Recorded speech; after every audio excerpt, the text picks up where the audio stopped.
What's up, everybody? Welcome into Fantasy Fire and Ice NFL Edition, brought to you by Sportstopia. I'm Simon, joined by Stu, aka Monotone Football, here to break down some week one and a week ahead at some week two waivers, some game lines, some player props. We got it all going on today's show. What's up, Stu? Nothing much, man. Week two is kind of my favorite time of the year, right? We just now got to see all these guys that we've been thinking about, writing about, talking about, actually play real football, right? It's not the preseason. It's real snaps, real actionable information that we can make decisions off of. And yeah, we're going to still say a lot of stupid stuff throughout the rest of the season. We're still going to overreact because that's 100%. What fantasy football is at the end of the day. But no, I'm super excited. I really do think this is the time of year where you can kind of get that edge, right? You can see what you've learned. You can see what everyone else has learned, and you can really make those decisions that will hopefully help your season, right? Especially on the waiver wire and fantasy football, or if you're a bettor, on the sports betting lines this week. I'm with you, Stu. On the waiver wire article that's going to be coming out a little bit later today on Sportstopia, I highlighted exactly that. This waiver run arguably can be the most important of the season because we have such a limited sample size. You're having to take a little bit of a risk, a little bit of a gamble. We're trying to read what is an overreaction and what is just a proper reaction. Is Kenneth Gainwell truly the RB1 on the Philadelphia Eagles? You know what I mean? Those are the questions that we're asking ourselves this week. And if you read that one right, if Kenneth Gainwell is the RB1 ahead of DeAndre Swift and you make that pickup week one, that's potentially a league-winning kind of move. But by the same token, maybe you drop 30% of your fab on, I don't know, Marquez Callaway because he had a big week one like he did a couple years ago, and you're just sitting there not really feeling so good about it. But we're going to try to help you make sense of some of that today. Joining us as well to help us make sense of these week two waiver wire picks is our friend Terrell Furman. What's up, Terrell? Oh, man. I just cannot believe how bad and terrible it is to be a New York sports fan. I mean, it doesn't matter. At this point, I think it's a very good debate between Daniel Jones, Zach Wilson, and Josh Allen, who the best quarterback in New York is. It's a very reasonable debate. I feel like it's a very good conversation to be had here because all three of them suck. Zach Wilson was the quarterback for the catch of the year so far. And Zach Wilson is the only one of those three that has a win. 1-0, Zach Wilson. Doesn't get the start, but he's getting that win in that game. Man, I can't believe we made it even 2 minutes into the show without bringing up that insane game that took place last night. That felt broken. And I have to think, I was sitting there the whole time, like whenever the Chiefs lost to the Lions, I'm sitting there thinking, the Bills have to be so happy right now, right? Get that free one-game advantage, trying to earn that bye, and then they go out there and lose to the Zach Wilson-led Jets. 4 turnovers just makes the loss extra brutal. They couldn't capitalize on a weird week one for the Chiefs as well. And I know our guy Terrell already kind of came in here a little hot, but do you guys think that the Bills are actually going to get a little bit shielded for maybe the what they deserve this week due to the fact that New York is the story, right? Every single report we're seeing so far is about Aaron Rodgers. It's about the Jets. It's not actually about how poorly really the Bills performed, especially in the second half of that game. So I'm wondering maybe the Bills get a little bit of shelter from all this, drama right now. That's what happens when you're irrelevant.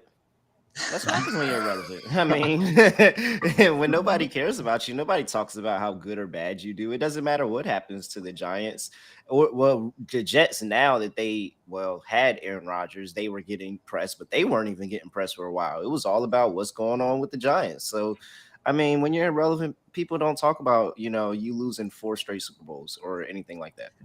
It's a gift that the Bills gave to both the Chiefs and the Bengals. Right. I think the Bills being a part of this game against the Jets with the Aaron Rodgers storyline, we're not going to be talking as much about are the Chiefs overrated, are the Bengals overrated. We've moved past it. Like everyone's already saying, just a weird week one. The Bills, though, they gave a present. They gift wrapped a week off of the scrutiny that those two teams would have gotten with that abysmal performance yesterday. And Terrell, you're right. If Josh Allen, there was some questionable decisions that he made yesterday. Like a lot of those turnovers were just on him. It wasn't like Patrick Mahomes pick 6, right? Where it was bobbled up by a defender. This was Josh Allen making decisions that I feel like we haven't seen him make since his rookie year. These are the kind of things that he eliminated. So I'm hopeful that they turn it around, but Terrell, it sounds like maybe you're a little less optimistic for this Bills team. Oh yeah. I mean, Josh Allen interception was the easiest prop that I had out last night, and it cashed rather easily with the just terrible throw into double coverage all the way downfield, where it didn't even, oh, he's down there somewhere, I'm just throw him and he'll come up and down with the ball. Like, absolutely not. At this point, I'm curious if Brian Dable and Josh Allen miss each other so bad that they are trying to force a reunion by performing as worse as they possibly can to force a reunion with each other. That's what it feels like. Hopefully it's not, but we'll see. We will see. Well, guys, if you were watching this, we got two people on here that are already hitting on props early in the season. So go ahead and go give them a follow on Twitter if you're not already. You can find Stu on Twitter at Monotone Football with one L right there below his face. And then Terrell's at ReallyRel __ right there below his face on the screen as well. We're going to get into some waiver wire here shortly. And oh boy, is it a big waiver wire week. A lot happened in week one. A lot of things that maybe we didn't expect. Backfield's playing out a little differently. Receivers stepping up when other receivers we thought we're going to do so. So we'll hit some of those, let you guys know who we think's worth adding, who we think is maybe some week one fool's gold, and go from there. Before we get into that, though, you guys see the QR code down here on the screen. A reminder, you can start a 7-day trial of the Fantasy Sports Logic Contrarian Optimizer for just $1 by scanning that QR code. Help you optimize your lineups heading into week 2. Get some of that cash from those GBP games and those big tourneys as well. But with that being said, you guys ready to talk some waiver wire? Oh, yeah. Oh, yeah. Like I said, this is where you win, baby. This is where you win. This is where you win. And I think we start with the wide receiver position. And we'll start with the name that everybody's been talking about here. Going into week 1, Cooper Kupp on the IR. I expected the established, more veteran receiver, Van Jefferson, at least in week 1, to maybe be the preferred target, not get that kind of Cooper Kupp volume. But then in comes rookie Puka Nacua getting Cooper Kupp volume. We're talking 15 targets, 10 receptions. Stu, I'm going to throw this one to you first. Is Puka Nacua the real deal, at least while Cooper Kupp is out? I was going to say he is the real deal, but there is a little bit of an asterisk right there, right? I want as much Puka as I can get over these next couple weeks, especially if you're a wide receiver needy team. The problem is his upside is a little bit capped with Cooper Kupp coming off the IR and likely about 4 to 5 weeks right here. When you look at the kind of routes they run, it's very, very similar. There's a lot of slot targets. They were getting him open over the middle, which is obviously the number one McVay playbook kind of thing. Let him do work after the catch. All this kind of stuff that a lot of people that were projecting him to play well, successfully called in week 1. The biggest problem for me is still that 4-week kind of shelf life. I'm really worried what happens when we insert Cooper Kupp back into this offense. A lot of people expected the Rams to be absolutely awful. They come out and beat a division favorite in the game 1, right? They showed they were very impressive in game 1. I think this is a team that's going to be competitive. It doesn't look like they're trying to tank at all, right? I mean, we heard McVay was considering retiring before the season started. So it looks like this team's going to try to win. And for that reason, I'm a little bit worried once we get to week 4 or 5, once Cooper Kupp comes back. So I love Puka, but he's probably not going to be my number 1 waiver priority this week. All in for the next 4 weeks, but worried whenever he comes back. Terrell, with that concern, are you feeling similarly to Stu here? And if so, what percentage of your fab are you willing to kind of throw at a player like Puka, who we're kind of looking at as a fill-in for the next 4 to 5 weeks? Well, I mean, it depends who I am. If I'm the Cooper Kupp owner, I don't care about if he's a full 4-week fill-in. I want him now. I'm willing to pay whatever it takes to get him, and he's going to get me until Cooper Kupp comes back, and then I'm going to be forced to run Cooper Kupp out there, whether he's 100% or not. And so if I'm the Cooper Kupp owner, there's not a dollar amount on the fab that you could tell me to get me off of this, especially if I need another wide receiver to come in, especially if I'm somebody who maybe had a Deontay Johnson who looks like he's going to be out for a little while with a hamstring injury. So there's a whole bunch of situations of where if I needed somebody to fill in for the first, I know I got 4 weeks of Nacua. So that is definitely somebody I'm looking to. But let's not, he got 8 targets, brought down 6 of them, 119 as well. Tutu Atwell is a really, really good addition in deeper leagues. I'm talking about dynasty leagues, all this other stuff. Really good addition for these next 4 weeks for somebody that you need in maybe a second flex spot or something like that, because he's going to get the deep balls. He's going to get the efficiency. You look at what Stafford did. He had a 44-yard completion to Tutu Atwell in that game. So this is somebody that you can look for longest completion props on Stafford, on Atwell, all of this. That's somebody that I look for a little bit deeper of a stash when you're talking about these Rams wide receivers. So, of course, it's Nakua at the top. And if I'm the Cup owner, I'm definitely grabbing Nakua. Doesn't care what the FAB price is.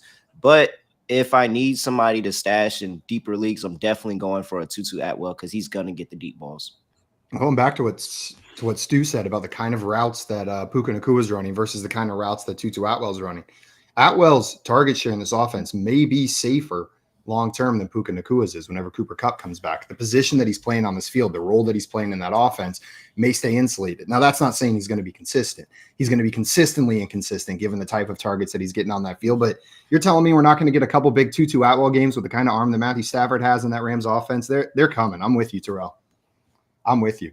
I see Fantasy Sports Logic here in the chat saying Tom Brady's the pickup of the week next Jets QB. Did you see that graphic flying around, Stu, of Tom Brady in the Jets jersey? Yeah, that's I know people are actually going to do this too. I know people, I know real people in my leagues are going to pick up Tom Brady. Don't do it. Even if you're the last waiver priority, even if it's free, Tom Brady is not coming back and playing for the Jets. So that's my official warning right here. Please do not waste your FAB, your waiver priority, anything like that on picking up Tom Brady right now. That's a waste. Please don't do it. I'd pick up Joe Flacco before I pick up Tom Brady right now. I feel like he's got a better Phillip shot. Rivers has been carpooling for a long time now. Phillip Rivers might need some excitement in his life. I don't know. I might have to spend $1 on Phillip Rivers just to get him out of the house. Too many kids in that minivan. He's gonna roll over there with Zach got Wilson. Like 10 instead. kids. He makes Nick Cannon look like a saint. All right, well, guys, there was another wide receiver I wanted to bring up this week. Last year, a darling in that Jacksonville Jaguars offense. And then this year, I didn't call for him to be the wide receiver 2 after Calvin Ridley in this offense, but it seems like Zay Jones, at least on a 1-week sample size, was playing ahead of Christian Kirk on the Jacksonville Jaguars wide receiver depth chart. Terrell, are you buying into Zay Jones as the second option on this team ahead of a Kirk? And if so, is he someone you want to roster? He's currently only rostered in 37% of leagues on Sleeper right now. So he's probably out there on your waiver wire. Yeah, maybe as a little bit of a deeper target, a little bit closer to wide receiver 3, wide receiver 4 type range. I'm not really interested. I think that it's a dart on the board. This week is Zay Jones. Next week it could be Christian Kirk. Week after that, I don't know. Maybe yeah, like Evan Ingram. It's so many different options that it could be. They have 100 ways to go with the football in this Jags offense. And I mean, I think he's good for the fact that there is a possibility because we've seen Calvin Ridley in the past. We've seen him with injury issues in the past. We've seen him with gambling issues in the past. That is not, I mean, it's still, I'm not going to say it's 100% outright. He's learned his lesson. So I think that Zay Jones is a good late flex type of stash, especially if you want to get an additional wide receiver in there that has huge upside because if anything happens to Calvin Ridley, it's going to go back to him and Kirk being extremely valuable in this offense. Stu, you feeling similarly about Zay Jones? I have a little bit more of a positive path. Maybe it's biased. Maybe it's the 20% Zay Jones in best ball. But one thing I say we have learned, right? There's a little something there. But I think one thing I have learned this year is I need to start taking the preseason a little bit more seriously. I don't think I've done that as much in the past. I've tried to do that this year. What did we see in the preseason? On 2 wide receiver snaps, right? When they were taking a wide receiver off the field, it was Christian Kirk. He was the one leaving the field. We saw that exact same trend happen in week 1, right? When you're in those 2 wide receiver sets, you want to have Christian Kirk out there if you drafted him, right? But that just hasn't been the case. He's been getting the slot snaps. Zay Jones has been on the outside. And we got a Chiefs matchup this week. So if you're a wide receiver needy team and you're looking for someone to target, Zay Jones is going to be out there on probably 80+% of the routes run, and he's going to be out there against Patrick Mahomes. I would love Zay Jones this week if you need a wide receiver. Yeah, I do have concerns that we are going to see a little bit of a rotating. Who's the guy that steps up for fantasy? Yeah. But if I need a relatively steady option on the waiver wire, it's Zay Jones when I'm looking at these options. I feel the most comfortable that his role in this offense is probably secure. Now, is he going to blow the roof off the building? No, but that 11.8 points or whatever he got you this week, you're thrilled with that, right? If he can get you, if you can put him in your lineup and he gets you 8 to 12 PPR points a week, you're not mad. Now, that may not be what you're looking for on the waiver wire in week 1, but there's also a lot of injuries out there already. So that may be exactly what you're looking for on the waiver wire in week 1.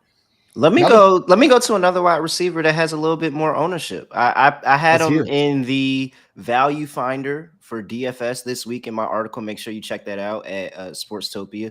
And so Romeo Doubs, very, very good week. Wide receiver 8 on the week. Christian Watson dealing with the hamstring injury. Now, Dobbs does have a hamstring injury as well, but it seems that his is a little bit less serious as Christian Watson, and Watson could be nagging him for the course of the season. When Watson has been out, Dobbs has been a stud in fantasy outside of one game where he put up a dud against the Jets. He put up a dud against the Jets. You know, he's been averaging well over double-digit fantasy points in every game. Like I said, he was the wide receiver 8 this week with 2 touchdowns. I think that Dobbs, even when Watson comes back into the lineup, is very good slotting in as really not even a wide receiver 2. He's really the 1B, maybe the 1B in that offense, potentially could be the 1A if he continues the ball. And so I think that Jordan Love has proven that he can be competent at quarterback, and that has just made Dobbs so valuable. And what Stu was talking about, paying attention to preseason. Dobbs was really good in the preseason last year. We know he's a good wide receiver. It's just the injuries. And so I think that's somebody who's at about 45% ownership, somewhere around there. That should be all the way up to 70-80% ownership by now. No way that doesn't flip on his head after a 2-touchdown day in week 1 against the Bears. I'm with you. And I think this is one of those situations we got to get better as fantasy managers, not just paying attention to the preseason, but attacking these uncertain situations or these situations where things are changing. We had a very small sample size of Christian Watson. What we knew, though, is we have 2 very talented wide receivers and a new quarterback coming in that we don't know who his preferred target is. Yeah, Christian Watson's ADP pumped all the way up to like that 4th, 5th round, and everyone's forgetting about Romeo Dobbs, myself included. Didn't draft enough of him. I bought into the Christian Watson was wide receiver 1 last year. He's going to be wide receiver 1 this year. Now, that still may very much be the case, but I'm with you, Terrell. This is worth taking a shot in week 1 after what we saw, after the way Jordan Love was peppering Dobbs with some targets in that game. I may be somewhere around the 20% range in Dobbs best ball ownership. So we're just I may be somewhere around the 20% range in Dobbs best ball ownership. Stu, how are you feeling about Dobbs with Watson supposedly coming back soon? Do you think that impacts his usage in this offense? It definitely does, but I like what you said there. It's still kind of a 1A, 1B situation. All the training camp reports were great. And even in the face of that, people still, I think it's a lot of the analytics community coming into this. He maybe doesn't get more separation. He relies on the contested catch rate, which obviously, knocks you down in a lot of these systems that so highly reward separation. A guy like Jalen Reed was even getting drafted at some points as high as Romeo Dobbs at the end of the year. It felt like people were that's crazy. Right? We have film on Dobbs. We have Yep. film. We know he's good. We know he's really good. And hey, I like Reed too, but you got to remember, Reed was playing with his high school quarterback that peppered him with targets throughout all of his college career, right? So that hype, in my opinion, was getting a little bit insane. That's when, like you, I pivoted to Dobbs as well, and now I'm feeling a little bit better about it. The final thing I'll say about it too, we got to remember, this is a positive game script that the Packers likely won't be in as much this season. They're likely not going to be able to run the clock out and run the ball. They're going to be forced to pass. Teams want Jordan Love to beat you. They don't want Aaron Jones to beat you. So in the future, I think we're going to see even more pass attempts for a guy like Dobbs. And yeah, he was limited this week with the hamstring as well. Yeah. Upside sitting there for a guy like Dobbs on the waiver wire. I want to mention one more player here, and then I'll throw it to you guys if there's any that we skipped over. Another low ownership player, someone that I think the entire community slept on as a whole, as the potential wide receiver 1 for the New England Patriots, and that's Kendrick Bourne. Kendrick Bourne had 11 targets in that game, out targeting every other wide receiver on that team. I think the wide receiver with the next most targets was Demario Douglas, who nobody else also drafted, sitting there with 7. Tight ends got involved a little bit, but Mac Jones looked like a for real NFL quarterback. I apologized yesterday for all of my love that went to Zappy during the offseason. Mac Jones, I owe you an apology. And if Mac Jones is going to play like that, I want his wide receiver 1 on my team. He's sitting at 2% ownership, and I think might get overshadowed by some of these other names on the waiver wire this week. Stu, are you buying into Kendrick Bourne as the top target on this team, or was this just a Bill Belichick week 1 game plan? No, I've been a fan of Kendrick Bourne for years. He was in the Bill Belichick doghouse all of last year, but there was even opportunity where I thought he should have maybe had a chance to break out. He had a couple solid games. They signed him to a solid contract. If you want to go looking back, money talks, right? They actually wanted to make Bourne a a part of the game plan. Now we're a little bit removed from that, and we're finally seeing what he can do. What I think about this is pretty simple. I don't trust this Patriots running game up the middle. I like Ramondre Stevenson as a pass catching back, but he still has a lot to prove to me as a between the tackles runner. Now we put the same thing with Ezekiel Elliott, who's been one of the least efficient between the tackles runners. How do we then supplement a bad rushing game? You get the short passing game going. You get these yak guys going. You get the yards after catch, the short crossing routes. That's where I think Kendrick Bourne comes into play. I think he has a lot of usage in the slot. I think they get him involved over the middle. He can even get some of those trick plays, end around kind of situation. I think Bourne is a very versatile wide receiver. I would love to have him at the end of my bench. And like you said, 5% ownership. Nobody cares about the Patriots. You're not going to have to spend a lot of fab for this guy. He might still be on the waiver wire by the time everything clears on Thursday. Muted. Listening to the announcers, you would have thought Boutte was the wide receiver one for that Patriots team. They could not stop talking about that dude all game. But I'm with you. Kendrick Bourne, I think is worth adding. Might be not my favorite ad from who I think is going to be the best, but from a amount you're going to have to spend and the value that you'll potentially get from them. Terrell, where are you standing on this? Are you as optimistic about a guy like Bourne? No, I'm actually on the complete other side. Kendrick Bourne is my official. I'm about to start a new segment. My official. Trade him while you can. Trade him while you can. This is the highest stock you will get on Kendrick Bourne. We are on the corner like we got food stamps selling them 25 cents on the dollar. I'm telling you right now, go ahead and move him. Mac Jones threw 54 passes this game. He's never going to do that again all season. Like at all season, he's not going to throw that many passes again. They were down 16 at the end of the first quarter, and partially because of his fault. But so I think that while it was fun to see and it was cool to think about, I don't trust the Patriots offense. I don't think that Mac Jones is that prolific of a passer where he's going to go and have these huge totals where Kendrick Bourne can get 11 targets. Like if I think the amount of tips is going to go down, then the amount of targets for Bourne is probably going to go down as well. So I have to see it again for Kendrick Bourne before I add him to a waiver wire pickup for myself. I got to see it one more time. If I have him already in a deeper league, I'm trying to move him and I'm trying to take whatever I can get for him because I just don't think that he's going to be able to keep this up with that volume because I don't think that they're going to be in the game script. That was a better defensive game after the first quarter for the Patriots, where that actually showed where they're going to be. It was 16-0 in that first quarter, and then the Eagles ended with 25 points. They scored 9 points for the rest of the game. So that's the Bill Belichick defense I expect to see. And so I don't think that they're going to be trying to pass to keep up. I think that they're going to lean a little bit more on that run game. While it is a little bit flawed, I think that's where they prefer to play the football rather than going through the air 50 times with Mac Jones. Man, this is one of the teams I'm most curious to see next week because I think I underplayed in my head how big of a impact negatively Matt Patricia had on that offense last year.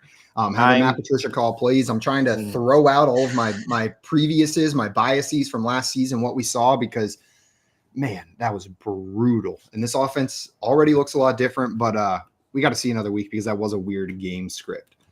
I am on the Pats this week though. You said you're on the Pats this week? You think they got it? Yeah, give me Pats +2. This is the week. Come on now. Everybody saw everything Tua did. And the thing is, Tua made a lot of mistakes. You just can't make those mistakes against the Belichick defense.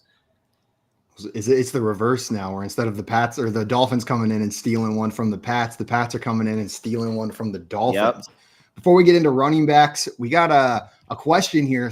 So maybe looking for some waiver wire advice from our friend Ryan, giving us this lineup. Got Lamar Jackson at quarterback. I'm sorry about your week one. Kenneth Walker, Alexander Madison at RB, Jamar Chase, CeeDee Lamb, Dalton Kincaid at tight end, and AJ Brown in that flex. Yeah, your week one sucked.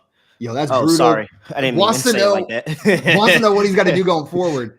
Dude, you're good. This is a good team. It was a brutal week one. I'm not saying don't make some pickups, but you got a great team sitting here. Stu, when you're looking at this, are there any moves or any position groups you're looking at improving on the week one waiver wire? Yeah, we got to address the running backs, right? The Alexander Madison is a red flag for me right now. I would be very worried if you rostered Alexander Madison heavily. I mean, from the week one performance we saw right there, that wasn't great. It also kind of tells you a story about this Vikings team that maybe we were overrating a little bit coming into the season, right? Do we really expect them to be in these positive game scripts where they can run the ball comfortably? I'm not so sure. Alexander Mattison did not look particularly good against a defense that it's not like people came in the year singing the praises of the Buccaneers defensive line or their defense. They obviously do have a strong history of that defensive line, but we got to remember they've lost some pieces. This is not the same Super Bowl team. So for me, I think the clear position you got to target is obviously the running back. The rest of your team, like they said, is looking great. But if you are going to make some waiver wire choices, I know we're about to get into the running backs right now. I think that's where I'd be targeting. Yeah, we're going to talk some running backs right now. And I wanted to start off, I kind of got running backs in categories this week. There's a couple different types of running backs on the waiver wire you can pick up. The group I want to start with first is the starters we didn't know were starters. The guys that went out there and had a starting job that we didn't expect. There's two names that I'm sitting there looking at the waiver wire, and that's Kyren Williams on the Los Angeles Rams, and that's Kenneth Gainwell on the Green Bay Packers. Terrell, I'll throw this one to you first. When looking at those two names, are you buying into either one or both of those guys as the RB1 on their team? They both out carried Cam Akers for Kyren Williams and DeAndre Swift for Kenneth Gainwell. But man, that goes against what we thought was going to happen. So Kenneth Gainwell, I'm not surprised at all. And maybe it's because NFC East aficionado here or anything like that. Not surprised. Gainwell's been there before. He's been a really good back. But Kyren Williams effectively not only dominated, he just looked better. Like, he just looked way better. And if you roster Cam Akers, one, shout out to you for rostering Cam Akers. I think I have zero ownership in Cam Akers in any possible fantasy situation possible. So a very, very shout out to you, and shout out to the Sharps that got down on Kyren Williams because you're ahead of everybody. I think that is the changing of the guard. Honestly, I just can't. He just completely looked better there. Now you could tell me, it could have been a situation with the Eagles. We've seen the Eagles rotate backs around. One game, it's freaking Miles Sanders last year. Another game, it might have been Ken Gainwell. Another game, it was Boston Scott. We've seen them rotate those backs around. So I could sit on DeAndre Swift and say, all right, it just wasn't his day. Cam Akers has no excuse. He just wasn't good. And I think didn't Cam Akers get like 20 carries? 22 carries, I think, in that game. And he had like 20-something yards. It's actually impressive. Like, that's genuinely impressive because I think I potentially could have did the same thing. Yeah, 22 carries, 29 yards. I might have been in the backfield and I might have negative yards, but that's not that big of a jump. It's not that big of a jump. So it's very similar to what I could have done if you put me in pads out there to what Cam Akers did with 20 attempts. And that is the biggest red flag for me. 1.3 yards per attempt on over 20 carries is a brutal number. That's a Cam Akers number right there. Stu, are you feeling similarly? Because I'm in line with Terrell that if I'm believing the hype on one of these guys, it is Kyren Williams, just based on how the other backs looked. I still believe in DeAndre Swift. Yeah, no, this needs to be your priority. Kyren Williams. For me, Kyren Williams is one of my highest owned best ball players this year. The only negative that comes with that is obviously a lot of Cooper Kupp and Jonathan Taylor on those teams as well. So I'm not swimming in money quite yet. But I loved Kyren Williams because for me, he was the clear pass catching back. Everyone was seemingly ignoring this with Sean McVay quotes and various, preseason training camp reports. But from everything I was reading from the Rams beat writer, it was clear, even no matter what happened from day one, Kyren Williams was likely going to get some chances in the 2-minute drills, in the negative game scripts as the pass catching back. Now, after game one, we've clearly seen with obviously how bad Cam Akers has been out there that Kyren Williams can now fill a little bit more of that between the tackles role. It is so rare that you get a chance to get someone that has bell cow upside on the waiver wire at this point of the season. Kyren Williams is a clear ad for me. I mean, I love the pass catching upside. I think they're going to be still trailing a decent amount this season, but now that he's proven himself as a between the tackles runner, which by the way, if you watch him at Notre Dame, that's what he did there as well. He was a between the tackles guy as well. So we do have a past pedigree of that being successful right there. I think he's the clear number one target of the week on the waiver wire for me. I'm with you. And my fellow zero RB drafters, this is your guy. This is the move this season. This is this season's Phillip Lindsay. This season's James Conner. This is the guy that you want to pick up that you're going to start every week the rest of the season. And when you're looking at your championship at the end of the year, Kyren Williams is going to be sitting there right there in your RB2 slot most likely. I'm with you guys. I am all in on Kyren Williams this week as the top running back pickup. Terrell, I hear some hesitation from you. Is there another back that you're prioritizing over Kyren this week? Well, one, I'm trying to figure out how Kyron Williams has 2 reception yards and no receptions. I've been trying to figure that out all week. And that's a But great point to bring up too, is we didn't even see his receiving work kind of coming to the game here. but he Only got got 2 two targets. targets. Yeah, he got 2 targets. And so the issue for me is that, again, we talk about how bad Cam Akers was. Kyron Williams still got 15 carries. And 52 yards, 3.5 per carry. It's not good. So you're telling me between those two, they took home 37 carries in this game in a Matthew Stafford led offense. I just don't think that's going to happen at week to week. And so while Kyron Williams is like, big sexy right now, and he'll probably get the goal line work. But that's just too much touchdown upside for me. And it's probably a little bit better in best ball. You can roll the dice and just say, hey, he may get a touchdown this week, he may not, but it feels like it's extremely touchdown upside where I'm not going to get the explosive plays, the big running plays, or the receiving aspect as well. So while I do like a Kyron Williams, and if I'm dead hurt on running back, I'm going to take him. I'm not going to break the bank. I would much rather spend more fab on a Nakua or an Atwell than on Kyron Williams. He's probably the third person on this Rams team that I would want in terms of free agents. Some capped upside stopping you from going all in there on a guy like Kyron. I want to talk a little bit about this Baltimore running back situation. J.K. Dobbins out for the season. Absolutely brutal for Ravens fans, for Dobbins, and for managers that were bought into the talent finally showing up on the field this year.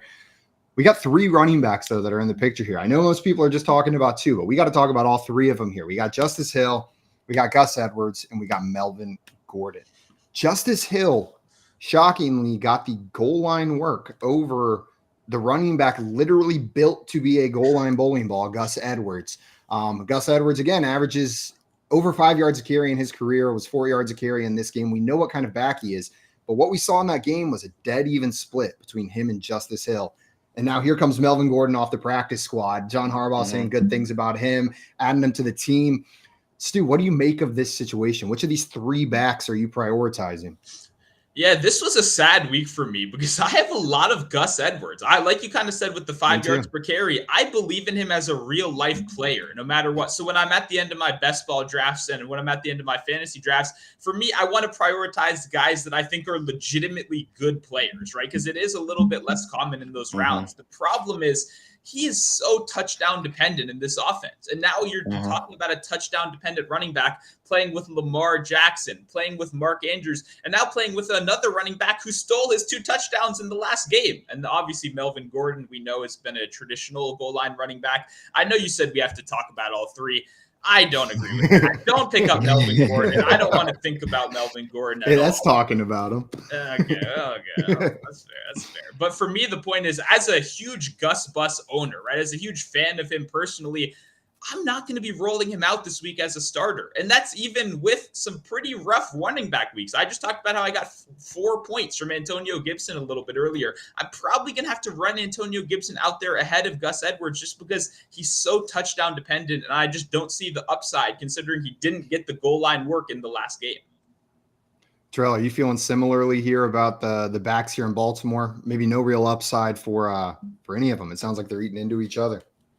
I think that you got to play it week by week, and you got to pick your spots of when you have, a soft run defense. That's what Gus Edwards always has been. If you have a soft run defense, he's going to kill you. But if you're somebody competent, he's not going to go out here like Nick Chubb and just completely run people over and continue to get it. That's why J.K. Dobbins was a thing and why J.K. Dobbins wanted to get paid.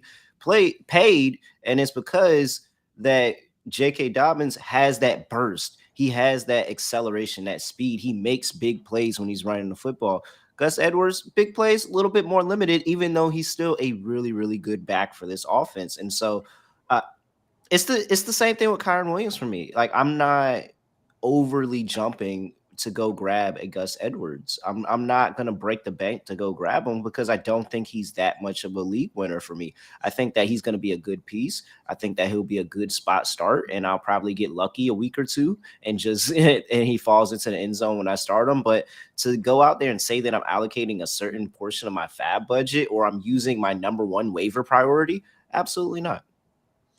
Yeah. And let me just say, too, I would say the one differentiator for me is a guy like Kyron. I see him possibly growing into that RB1 role, right? I would not be surprised to see Cam Akers cut, demoted, all of the above, because we've seen that in the past in his career. It's not looking like the case with the Ravens. The Ravens love running back by committees. It's what they've done in the whole Harbaugh era, right? There's never really been that sole guy. We were kind of hoping Dobbins would be, but now that he's out, it's kind of clear they're going back to the committee. So for me, I agree with you. I don't see that league winning upside, but I do think there's a reason that these guys are in different tiers than a guy like Kyron, who I do think has a possibility to get there at some point this year. I love that call out. So we've talked about the starters that we didn't expect to be starters. The next group, those Ravens running backs. You got to figure out what to do with the Ravens. The next group of backs are the high-value backups. And now one of these guys technically did out-carry the other guy on the roster, but I'm under no presumptions that Tyler Algier is a starting running back in Atlanta. Bijan Robinson is going to out-carry him by the end of the season. But I'm putting Joshua Kelly sitting there behind Austin Eckler. He had a lot of carries this week. I know it came out that Austin Eckler was dealing with a little bit of an injury, but we also have a new offensive coordinator in town, Kellen Moore, who has shown that he uses two backs pretty effectively. And then Tyler Algier in Atlanta, out carrying Bijan Robinson in week 1, getting those touchdowns after being nice enough to give the first one to the rookie. Terrell, when looking at these two backs, these kind of high-value backups, maybe they've got standalone value on their own. How are you prioritizing them on the waiver wire this week?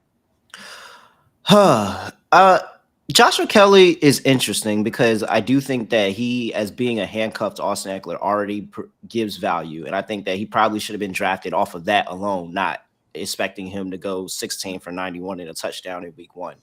And so Joshua Kelly already has some interest in me just because I know that if Austin Eckler goes down, he's going to get a pretty sizable workload. And I know that from what it seems, there could be, conspiracy theorists. I'm a conspiracy theorist, but it's here. Because Brandon Staley is a terrible head coach. And so if you're telling me that Kellen Moore is highlighting running backs to take the eyes off of Herbert so that Staley can get going, and then he's going to make Herbert into a star, Wembley, I would believe you. I would believe you. And so I think that they're going to run the ball. I think they're going to run the ball. Now, I'm curious on how much was it the Chargers or was it the Dolphins? And that's what we're going to figure out when we put bets in and go fantasy this week. Is it the Chargers that are going to go out here? Doesn't matter what team they're playing. They're going to run the ball 30 times consistently between those two and give them both split carries? Or is the Miami Dolphins run defense that bad that you can start the starting running back, you can start the backup running back, and they're going to have a workload and they're going to be able to do something against them? That's the thing that I'm trying to figure out as we go on from week 1 to week 2. But as of right now, I can buy into Kelly because not only does it look like he have some flex appeal on his own, he is automatically into RB2, maybe even RB1 discussion if Austin Eckler ever goes down. Those are the kind of backups that you look for on the waiver wire as well. The ones that it is clear if the back in front of them goes down, they're stealing it, and you can still throw them in the flex. Stu, on the other side of this, Tyler Algier, are you buying into him as a weekly startable player given his usage in week 1? Yeah, weekly startable is a little bit of a push for week 2, I think. But as someone that needs to be on your roster, if he isn't for whatever reason, right, if he's on the waiver wire in your league or something like that, then you got to go get Tyler Algier. Because what I've seen on Twitter a lot this morning is a lot of guys coming out here, a lot of the same guys that told you to draft Bijan Robinson in the top 6, 7 are now telling you not to panic about Bijan Robinson. And listen, I wouldn't panic in the sense that he's clearly still a startable asset, a guy that you're comfortable with in that running back position in a week out basis. But when you draft a guy like Bijan Robinson ahead of an Austin Eckler, ahead of a Nick Chubb, that means the running back number 1 overall spot needs to be in your reasonable range of outcomes, right? You want that. You want a guy that it's not a long shot for him to be the RB1 overall. I think it's now a long shot for Bijan Robinson to be the RB1 overall. He didn't get a red zone carry. Those are the most important carries to get. And when you look at their build, Tyler Algier is built as well to be a goal line back right there. He's also running routes. The one thing we can say, obviously, the target share, I think 35% plus for Bijan. You love to see that. Given it's going to be an offense that passes 15 times a game, you don't love to see that. Maybe. I'm worried about those red zone touches. Algier is going to be part of the game plan. He's going to be there week in, week out. Arthur Smith absolutely loves to run the ball. So for me, I'm not pumping the brakes on a guy like Bijan. He's still going to be a great running back for you, but don't panic. It's time to readjust your expectations a little bit on what this rushing attack is going to look like this year. The good news that we have is that you mentioned it already. They love to run the ball, and that might be an understatement. Bijan Robinson can get 250 plus carries, and Tyler Algier can still be fantasy relevant week in, week out because of the just amount of volume that's going to run through the running game in this offense. Let's hit on some of these. Oh, go ahead, Terrell. No, that's just a quick on Bijan. That's what I think, at some point, this is my big call for the year. At some point, fantasy operators everywhere are going to change Bijan Robinson's designation from running back to running back / wide receiver. Oh, you think so? I think we're going to hit that time on he was lining from a couple years ago. He led the team in targets. He led the team in catches. He was lining up in the slot. Essentially, is he not doing everything Cordell Patterson was doing? He's literally Cordell Patterson but better. And if that's the case, one, they're definitely going to change his designation. But two, that definitely opens the path for Bijan to be relevant while Tyler Algier is also relevant. So I think that now it looks weird because he's in the RB slot, but something's just telling me, because you look at how the targets were distributed, 18 targets, he got 6 of them. Drake London, the quote unquote number 1 wide receiver, got 1 target. Kyle Pitts got 3 targets. Mac Hollins got 4 targets. Week 1, don't want to jump the gun too much, but if this keeps up, there is going to be a situation where they're probably going to say we might need to change Bijan to a wide receiver. Man, throwing him in a wide receiver slot, open that up. If you got that running back depth, that could be fun for your teams. And we always love seeing a player change designation, especially mid-season, makes it a little bit of fun. I think the last time we had that happen was Taysom Hill getting that tight end slot. Yeah, quarterback tight end / eligibility. And now he just lives in that tight end slot. Speaking of Taysom Hill, let's hit on some tight ends real quick here. And I said, speaking of Taysom Hill, don't pick up Taysom Hill if he's sitting on your waiver wire. There's 3 names I wanted to bring up here. 4 maybe. There's some gross ones sitting out there on the waiver wire, but I'm going to start with one that I think is not gross, and that's Hayden Hurst on the Carolina Panthers. Our boy Cody Carpentier here at Sportstopia was calling him as a must-draft player before we got into the season. Terrell down there calling him as a must-draft player as well. And it looks like, given the other receiving options there, that Hayden Hurst has a real path to being the top target on this team. Terrell, you were in on him preseason. Are you staying in on Hayden Hurst? Is he your top tight end ad this week?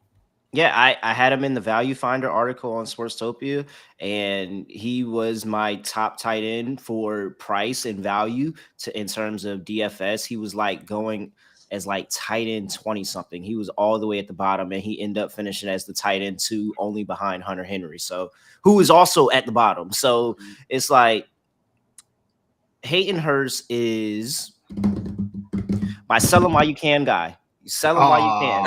Absolutely sell him while you can, because I think that as time starts to go on and Bryce Young starts to get more comfortable, Hayden Hurst is slowly going to fall out. We've seen Hayden Hurst do this last season where he's had big weeks and then he's fallen off, and then next thing you know, he's towards the bottom, and that was playing with Joe Burrow. Now it's Bryce Young, and again, DJ Chark is not here. He didn't play in that game. Adam Thielen was limited in that game, so they didn't really roll him out there that much. And then you're still going to have Jonathan Mingo, who got 5 targets, actually. He was rolling. Terrace Marshall, you have so many options. And so I'm just hesitant because it feels like if there's not a touchdown, then you're not gonna get as much value, especially when you start adding more and more pieces back into his offense and those targets start spreading out. I don't think he's leading the team in targets every single week. He led team with 7, and so great week, great call by myself, Cody. But I think that it is limited in what you're gonna get from him. So if you can trade him and you can get back a wide receiver 3, running back 3, something like that, and somebody that's going to give you, constant flex appeal every single week, then 100% move him, go on and stream the next tight end that's going to have a big week. Yeah, I'm a little bit more optimistic, and it's something you hit on there. Yeah, we've seen him do it in the past and then fade away, but he faded away behind Jamar Chase, behind T. Higgins, behind Joe Mixon. When I look at this Carolina Panthers offense, man, am I just not scared at all of Terrace Marshall, Jonathan Mingo, Laviska Shenault challenging for targets as much. Now, maybe he's not the target leader, but there's a path that I can read given the wide receiver bodies around him. Stu, where are you lying on this one? A little more optimistic or a little more on Terrell's side that this is a young quarterback tying himself to a tight end? Like we see that's the line, right? That's what we know happens. Yeah, I'm kind of halfway in between. I'm with Terrell in the sense that I'm ready to trade him. If you can trade him and get anything, then 100% do that. I'm a little bit more worried about the opportunity to trade him. I don't know how interested people would get, but hey, if he's the top of every tight end waiver wire article, maybe that will influence public opinion a little bit, because in my opinion, his upside is completely capped. I wanted absolutely no part of this Panthers offense come into the season. None of those targets you guys listed are any people I'm really interested in at all. I could see some Mingo upside a little bit, but overall for me, it's one of those situations where I don't want Hayden Hurst. He's going to give you 3 for 28 to 5 for 41 every week. I don't see the touchdown upside because I think this is a bad team with a bad offensive line that isn't going to score too many touchdowns. Additionally, good defense, slow pace. I don't see much upside whatsoever with the Panthers coming into the season. I'm not a fan of their whole situation. The good thing, though, is when you have an offensive line that is that bad, right? When it's a terrible offensive line, your young quarterback has no time, he's going to have those dump offs, whether it's a Miles Sanders out there as a running back or a Hayden Hurst who's running those low A-dot receptions. The real question is, do you want your tight end to be a guy that puts up 4 for 28, 4 for 41 every week? That's within your regular upside with Hurst. It's better than a lot of these other guys, but I don't see like league winning upside. I don't see any real reason that you'd want to support him with the lack of touchdown opportunity. We always refer to the tight end glob, that there's just a giant glob of tight ends after those top 5, 6. And each week you're just kind of pulling one out of the glob based on matchup and then throw them back in. There's hardly any reason not to start playing some matchups as we get a little bit more information on which teams are weak against the tight end this year. A player that's sitting there in the glob that I left for dead, thought he was too old, and he didn't look good, but he got 10 targets, turned it into 6 receptions for – what was it? It was only like 20-something yards, I think, for Mr. Zach Ertz there on the Arizona Cardinals. After getting 10 targets from Josh Dobbs in week 1, do either of you have any interest in Zach Ertz? Not really. Not really. I think he's in the same – I mean, I think all these guys are in the same kind of category. That's why I'm not high on Hurst, right? Because for me, a Zach Ertz can give you that same kind of production, except you won't have to spend any fab, right? A Logan Thomas will get you that same production, but you don't have to spend any fab. The problem is McBride is still there. They're both healthy. They're both involved. McBride was running routes. He had a catch as well in that game. I don't love these 2 tight end systems, especially when one of them is a young guy that's part of your long-term plans, while the other guy is likely trade bait. I would imagine Zach Ertz ends up on a different team by the end of the season. I think he hopes so at least. But for now, if you're desperate at the tight end, you need that week-to-week volume. You don't need upside. He's probably not going to get you a touchdown, right? I mean, this Arizona Cardinals team, I think, would be lucky to get a touchdown next week. So I don't know if Zach Ertz really gives you any upside. But once again, if you need 4 catches for 42 yards, then hey, he can probably get that done this week. Terrell, any other tight ends you're looking at on the waiver wire outside of the 2 mentioned so far this week? Oh, man, I am scouring because as somebody who consistently, somehow, some way, if he didn't get Darren Waller, ended up punting tight end in every single league, this is where I'm at. And so he did not record, I don't think he recorded a catch, but he was wide open in the end zone and Ryan Tannehill missed him.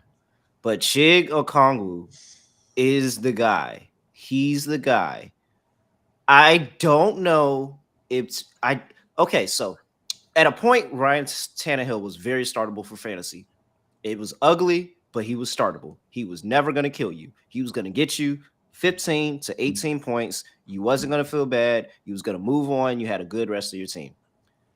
I'm not 100% certain if Ryan Tannehill can get you anywhere between that. And so that's going to kill things. But Chig Okongwu is there. He did not have a good week 1, but he's coming. As Dion said, he's coming. And I'm telling you, I saw that touchdown and I felt the vibes of, oh, it's there. He's the ultimate touchdown dependent tight end. And I think he's somebody, especially if you have a good tight end matchup, that I would probably look to back Chig Okongwu in a lot of leagues. So that's definitely number 1 who I'm looking at. I love that one. Maybe some post hype after everyone got excited. Then he put up a goose egg. But with tight ends, you're looking for double-digit targets. You're looking for high touchdown upside. And we saw that touchdown from Chick this weekend. You're right, Terrell. It was there. He didn't catch it, but that touchdown was right there. So maybe sneak that one in there while people aren't looking. Let's talk quarterbacks real quick here. It's a weird week at the quarterback position on the waiver wire. Some players out there, you got your usual suspects, the Derek Carrs, the Jimmy G's, if you're playing in a one quarterback league, that are probably sitting there. But Stu, I see a poster on the wall right behind you, and I want to ask you about the quarterback for the Washington Commanders, Mr. Sam Howell. Threw for a touchdown, had a rushing touchdown, a pick out there as well during that game. Wasn't too involved on the ground outside of that sick run into the end zone there during that game. But I think Sam Howell, from what I saw, is my priority pickup at the quarterback position this week with what we saw he can do on the ground, even though they didn't utilize it that heavily. Where are you standing on Sam Howell? It's tough. I wasn't super impressed with how the offense functioned as a whole. I was higher on Sam Howell than the majority coming into the season for kind of some of the reasons you mentioned, the rushing upside. I really wasn't very impressed with the decision-making whatsoever. A bunch of very bad throws. Obviously, you see the interceptions pop up. There were some really bad ones. One of them actually hit the defender straight in the helmet. He wasn't even expecting it. It was right at him. I wasn't impressed with Sam Howell overall. Obviously, we did get lucked out if you did start him with that rushing touchdown right there. For me, a guy like Matthew Stafford would be more of a priority if he's available on your. I'm just looking at my waiver wire. I see Stafford right there. If I had to pick between the two, the real problem is you really can't start either of these guys comfortably next week because Stafford has San Francisco and Washington has Denver. These are two defenses that you absolutely don't want to stream against, right? Two top-end defenses. So for me, I'm putting a guy like Stafford on my bench and waiting a week until we escape San Francisco as my priority on the waiver wire this week. Speaking of San Francisco, Terrell, we look at Brock Purdy, went out there, 200 yards, 2 touchdowns, and I think that's about what you can probably expect from him week in, week out. Do you think there's more upside to a guy like Brock Purdy after what we saw in week 1? Yeah, I've never been a Brock Purdy guy. I really haven't. I've tried to get there. I see the record and everything, but I just I guess it's matchup dependent, and that's where it's at. I think he's matchup dependent, and if he has a good matchup, then I'm gonna exploit it and I'm gonna take it. And his matchup really was less of him and more of the fact that Kenny Pickett gave him the ball with like 30 yards to go every single time. And so, I mean, yeah, I'm gonna put the ball in the end zone a couple times if I only got to go 10, 20, 15 yards and go score. So I don't know, man. I've never been there on Brock Purdy. I think that he's just a tad bit overrated, but more of the scheme and more of the yards after the catch. And so that's what I'm going to be looking at for teams going up against the 49ers is how are they on tackling? How are opposing receivers on yards after the catch? How are they going to be doing on that? If they're bad in those aspects, then all right, I can roll out Brock Purdy because Brock Purdy could throw the ball 2 yards and then Deebo Samuel could take it another 15, 20. Same thing with George Kittle. Same thing with Brandon Ayuk. And so that's the only way I can get behind Purdy. But just as an everyday starter, no, I don't trust him. I'm with you, Terrell. I just don't see the upside. But I have this problem where it's the same problem I ran into with Jared Goff during the offseason. With Jared Goff, I was excited about Amon-Ra St. Brown. I was excited about Sam Laporta. I was excited about Jahmyr Gibbs as a receiver. How the hell am I not going to be excited about Jared Goff? And I'm running into that same issue here. I'm excited about George Kittle. I'm excited about Deebo Samuel. I'm excited about what we saw from Brandon Ayuk in week 1, but I'm not sold on Brock Purdy being the guy that can support all of them. Stu, do you think there's more upside than maybe we're giving Purdy credit for, given the offense he's in, the weapons around him? I don't think the upside is there, but I think the floor is there, right? I think he's a much more dependable kind of median outcome, QB 15 to QB 13 of the week. But I don't think Brock Purdy is going to give you many QB 1s of the week, especially when we look at the Shanahan system, how much it emphasizes the running back. You now have the best running back in the league there. You have Elijah Mitchell, who Shanahan loves as a backup waiting to get those red zone opportunities. For me, it's one of those situations where Purdy, he'll give you some points if you really need it on a bye week. If you're really desperate, for a quarterback, then I'd be perfectly fine picking up Purdy. But as someone that you're looking to start for the rest of the season, I don't really see the upside there. It is a monster of a week 1 waiver wire out there. Everybody, we went through some of the biggest names, tried to identify some of that fool's gold for you as well. Good luck. It's going to be a bloodbath, but get your guys, grab some Puka Nacua, grab some Kyron Williams, and we'll see how it plays out in week 2. Before we head out here today, each of us has a week 2 player prop for you that we want to throw down. Terrell, I saw yours in the show sheet and I got excited. So I want to throw it to you first to lay out what you got for everybody this week. Yeah, I don't follow directions. And so they asked for one. And I gave a 3-player parlay. And so here we are. We're on interceptions. And what I love to do in week 2 is I love to fade the people that everybody forgot that was either led the league in interceptions or very close to leading the league in interceptions. Dak Prescott led the league in interceptions. Dak Prescott took it, didn't even throw much against the Giants team that gave them the ball and did the scoring for them, honestly. So now he's getting a Jets defense that one player on the Jets this week cashed his 3-interception, $250,000 incentive in 1 week. 1 week. And he's not even the best. He's not even the best defensive back on the team. Okay, good luck. Dak throw an interception. Death taxes Stafford interception. Easy enough. Going against the 49ers. Stafford interception. That's leg number 2. Third leg, Tua going up against Bill. I'm telling you, Bill's going to scheme something. Tua look really good with all those air yards. But so Tua, Dak, Matthew Stafford, 3-team parlay. All of them throw an interception. Raining on all your fun with that interception parade, but getting some money with it. I love it, Terrell. Stu, what you got for us? Hit us with your week 2 player prop. Yeah, no, I love that. I'm 100% tailing that spot. That's a great angle. For me, I'm going to the Thursday night game. I'm going TJ Hawkinson over 4.5 receptions. Soared over this in the first game, had a 9-target outing. And what I really like about this, I expect the Vikings to once again be in a negative game script. They're going to be playing from behind, very likely for a majority of this game. And where did this Eagles team funnel defenses? It's right over the middle. They have one of the strongest secondaries in the league. They rated out as a top 3 secondary, pretty much with every metric you look at last season, coming back very strong once again. It funnels those targets over the middle. TJ Hawkinson had an incredibly low ADOT, right? So when you look at that bad Vikings offensive line, who's going to benefit from those checkdowns? It's going to be Hawkinson. We saw 9 targets in week 1, and I'd expect very similar volume again for week 2. So 4.5 receptions seems like great value to me. I love that one as well. And I'm going to throw one at you guys too to end this one out.